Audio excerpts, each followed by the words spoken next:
My name is Sekgabo. I was born and raised in Maun. I'm 24 years old, and I discovered that I was HIV positive at the age of 12, but I was diagnosed at the age of 7. And that same year, I lost my mom, but I don't know if it was because of HIV or not. So then it leaves me not understanding whether I was born with HIV or I contracted it growing up. So 2003, I started treatment, and after my mom passed away, I lived with my aunt because I've been living with her since before my mom passed away. So because I was diagnosed at a point in Botswana where HIV was still new and people were scared about it, there was so much misconceptions about HIV, and even the messaging on television was very scary and wrong. So only my family knew about me living with HIV, and it was okay for them to know. But at the age of 12, that's when now the doctors told me about me living positively.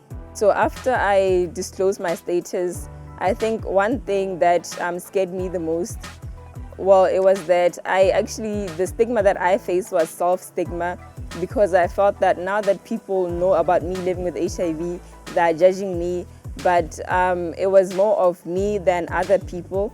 And I think with that, I learned to fully accept myself, because I accepted myself when I was 14 years, but now at 21, it was a bit scary now that everyone knows. I had that self-judgment towards people knowing my status, but I had to learn to accept the fact that people are actually learning from me, and I had a lot of people contacting me, calling me that they were inspired by my story, and that gave me hope also that we can actually fight HIV in Botswana and beyond Africa also. My relationship with my family, I think they've been the most supportive from the time I was diagnosed with HIV and just me growing up, because they supported me, every day. When I started taking treatment, I took my medication twice a day, so they used to wake me up every day so that I get my meds on time.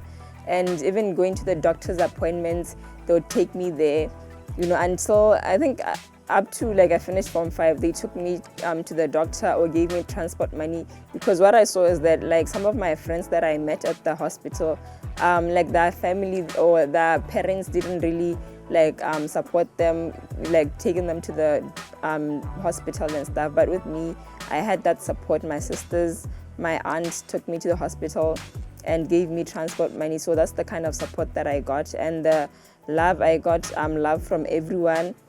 And even with my schoolwork, they helped me a lot, and that's one thing that I appreciate with my family, that they didn't just see, they saw Sekgabo before seeing the HIV. Stigma, it's there, and right now, because of how the perspective has changed towards HIV, we might shy away from the fact that it's not there, but it's there, we feel it. It may have changed to how it was 10 years ago, 20 years ago. In schools, you find that when teachers know that you're living with HIV, they tend to treat you in a different way. To them, they probably think they're protecting you. For instance, let's say they know that I'm living with HIV, they start loving me, giving me stuff. So that's the kind, to us, well, it is stigma, because some kids will feel why is Sekgabo getting too much love than us? So in a way, it's stigma, because you are showing that certain student needs extra love or whatever that you are giving. So that's the kind of stigma that's there in Botswana.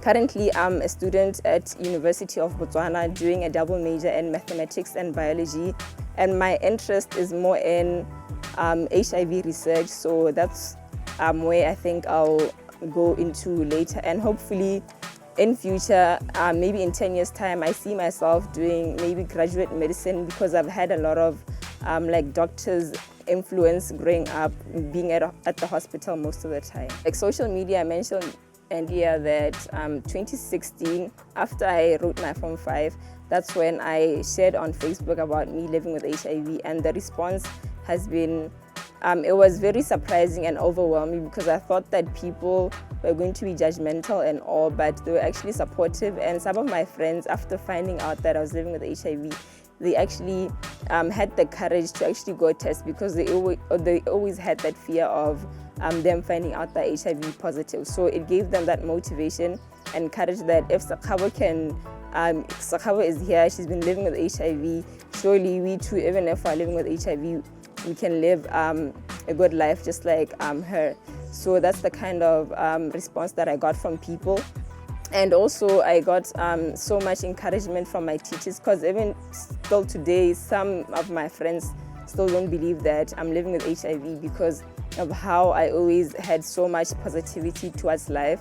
Like I played a lot of sports, represented my school in academic competitions like maths and science, and I actually happened to have been chosen to be prefect and head girl at school. So that's the kind of energy I had towards life, and I still have that, because one thing about me is that I don't see HIV as a barrier, but we need to live life beyond HIV. And recently I actually started a YouTube channel where I share my life living with HIV, and people, I've got so much response from people in South Africa and stuff, saying that they saw my videos and stuff, they got motivated. Some of them, I actually do talk to them on a regular basis, like on Twitter and stuff. So social media can be used as a positive impact to fighting the stigma of HIV and changing the narrative to about HIV in general. In 2016, I shared my status. I disclosed it on Facebook. The reason why I disclosed my status was because I felt that there was still a lot of misconception about HIV, and that what we're only told is that HIV, once you have HIV, you're about to die, you have no life. So I wanted to show people, especially the young ones and my age mates living with HIV, that they can live life beyond HIV, that if I'm here 10 years later, living with HIV, it is possible, and we can beat the HIV and live our lives positively despite the virus being so scary. So that is why I disclosed my status with the world, to give hope to young people.